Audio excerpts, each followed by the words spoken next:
All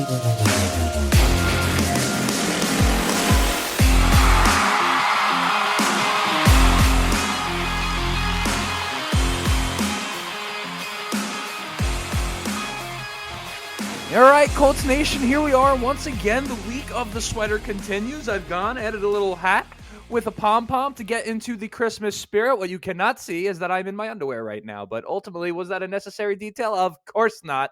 But hell, I'm the king of oversharing. There's nobody that overshares better than me, but huge game this week for the Colts, and not for anything. What else is new? I feel like I say the same thing every week. This is a huge game for Indianapolis, and perhaps even bigger now because we have a three-way tie in terms of record on top of the AFC South. It looks like T-Law is likely not to play for the Jaguars coming into the week, and CJ Stroud still not practicing for the Houston Texans. I mean, hell, now we have an even playing field, Jags fans and Texans fans, huh?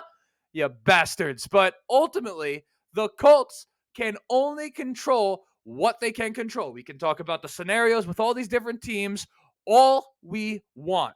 The Colts have to go out there and win football games, period. Nothing else matters. And it starts against Atlanta, which, by the way, is not at all going to be an easy game. Now, I know people don't look at the Atlanta Falcons and think about great football team. Like, that's not a term that comes to your mind when you're talking about the Falcons, but they have so much to play for right now. As I record this, there is a game going on between the Saints and the Rams. The Saints in the NFC South, same division as the Falcons, look like they're going to be 7-8 coming out of this one. First place in that division right now is 7-7 in the Tampa Bay Buccaneers, who the Colts beat. No big deal, right? Let's take a little victory lap while we can, but Atlanta has absolutely everything to play for. We talk every single week about how the Colts need to keep winning, and their season's basically always on the line, how important these games are.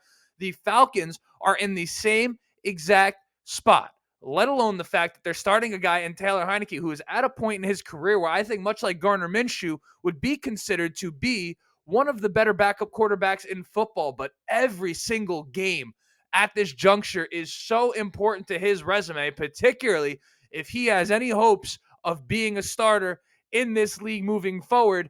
Taylor Heinicke and the Atlanta Falcons, everything is on the line for this team, let alone the fact that they're really loaded with talent. And the thing about football is sometimes it's a battle of the coaches, and sometimes it's a battle of the players, and you really never know which one is going to be. Like, when are you just going to be outmanned, and when are you just going to be outcoached? It almost feels like on a week-to-week basis, there's no rhyme or reason to what happens and when it happens in terms of that battle right there. Now, all of that being said, with Michael Pittman, who I just made an episode about yesterday, talking about how the Colts might perform offensively without him, looks like he's going to play. What a dog Michael Pittman Jr. is. He's practicing in full. Jonathan Taylor practicing in full. I like how the Colts match up. I do think this is the Indianapolis Colts game to lose, and I really don't say that very often on this channel. I don't exactly see why it is that the Colts are 2.5-point underdogs, and I'm going to explain today why I think that is, because, again, I think this is the Colts game to lose. I mean, Vegas knows what they're doing, right? Usually when they feel one way, it's right, but this is one of those situations. I mean, listen, the Colts, I got no problem with them being the underdog. In fact, I think they're better when people are counting them out.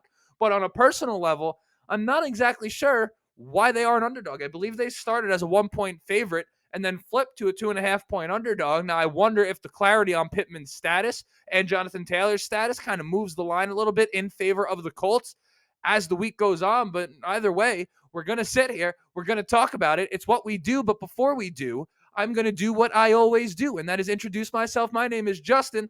This right here is the Ride on the Bench Colts cast. As always, I ask anyone enjoying to go ahead, shoot it a like. It's going to help me get out to as many Colts fans as humanly possible in this final stretch of the season. If you want to stick around for the journey, subscribe. We're closing in on 2,000. That's the immediate goal, particularly you returning listeners. If you keep coming back, I mean, what are we doing over here? We're friends, right? But most importantly, I ask you enjoy the episode. And, yeah, I mean, you know, That's all I could do for the intro. That's all I got. I mean, how long is it supposed to be, right? So I want to start on the offensive side of the ball because perhaps our offense versus the Falcons defense is what the odds makers are seeing. I don't know. I mean, the Falcons defense is pretty legit. I feel like if you were to ask your average football fan about this Falcons defense, generally they would not be considered amongst the class of the NFL by any means, but also there's certainly a defense that needs to be respected. Now, lucky for us, they've been a bit better against the pass than they have been against the run. And for what we would like to do on a given day, that does to some degree play into our hands. Now, albeit they have been above average really against both. The Falcons defense is amongst the top 10 to 12 units in football, top 15 at worst, right? But they haven't been able to get a lot of takeaways. I mean, their offense has only turned the ball over one more time than the Colts offense. Meanwhile, the Colts sit with a +4 turnover differential, and the Falcons sit with a -6, which is amongst the worst in football. And honestly, sitting at 6-8 with a turnover differential like that is, a pretty good thing. Just real quick to bring up some other teams that have a turnover differential similar. The Jets stink. They're -9 on turnover differential. The Commanders, all the same, -9. They're terrible. The Chiefs and the Browns would be outliers here, but the Patriots are 3-11, -8. And then all of a sudden, you're looking at the Falcons. So really, the Chiefs, the Browns, two damn good teams in this league. I think it speaks to how solid this Falcons team can be on their best day. The fact that they still are alive for their division, albeit at 6-8. But nonetheless, they've been a competitive team throughout the year. Part of it is because I think they're talented. And if perhaps they were able to do what the Colts did in terms of winning the turnover battle, they probably would have won more games. So I think it is on some levels a bit of an even matchup between the Colts and the Falcons. But I don't really view the Falcons defense, even though I just gave them a ton of props. They don't strike the type of fear into me where I think they're going to force us off of our game offensively. I just think they're more than good enough to, leave us with a small margin for error. I think the Colts have to come out and execute well against the Falcons. If not, who knows? I mean, maybe we're in a world of trouble. I don't view this as a high-scoring game. It's one of the highest over-unders on the week. Again, there's a lot of stuff in the odds this week for this game between the spread and the over-under, just off the top of my head, that for me is not fully clicking. I don't quite get it. Again, I'm hoping someone tells me what I'm missing here. But, most of you are going to be Colts fans anyway. So, you're probably going to be on my side of things here. Now, on the defensive side of the football for Indianapolis, I suppose this is also where things do get a little tricky. So I'm kind of back and forth here in some scenarios being like, yeah, I think the Colts are the better team. But also I kind of see where, the Falcons can compete, right? This is one of the worst scoring offenses in football in the Atlanta Falcons. But Taylor Heineke, who gets the start this week over the abysmal Desmond Ridder, that guy was a lemon. I think he's probably done in Atlanta for good. He started one game in its entirety. Now, back on Taylor Heineke. The Falcons were able to drop 28 points. And when you take that into account and you look at the weapons here, you got Bijan Robinson, Tyler Algier, and Cordell Patterson. These are three guys, all of which are able to both run the ball well and catch it out of the backfield well. And we know we've seen the struggles against the screen versus the Cincinnati Bengals. So you got three weapons at running back: Drake London, Kyle Pitts, Jonnu Smith. Van Jefferson certainly is no scrub. He's not, the top class wide receiver in the league, but you can't forget about him. So, perhaps this Atlanta offense, which is one of the worst scoring offenses in football, is a little bit better than perhaps the numbers would show. I mean, maybe that is what the odds makers are seeing. Maybe Taylor Heineke, in their eyes, makes that much of a difference to this Falcons team. I don't know. But at the same time, when we look at this objectively, and I think even teams that are not, or fans that are not Colts fans, would say the Colts have a better offense than the Falcons. That has been proven throughout the course of the season. They have a better head coach, a better pass rush, a better record. They force more turnovers. I mean, to me, who is as objective as they come, while still being biased, of course, because this is a Colts channel, right? I don't know. The Colts, to me, just seem like the better team against the Atlanta Falcons, but we're going to have to find out on Sunday.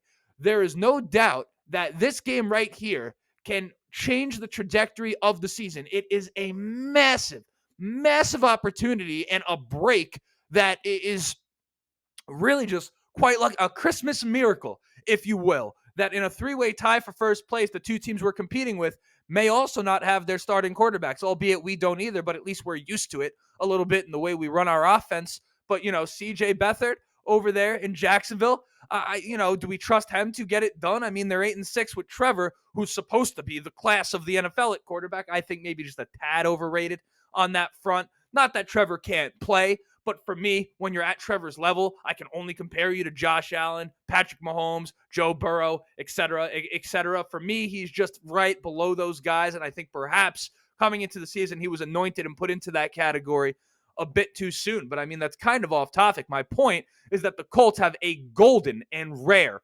opportunity in front of them this week where they are the team that looks most equipped to go out and win a football game. Can the Texans pull magic again like they did last week?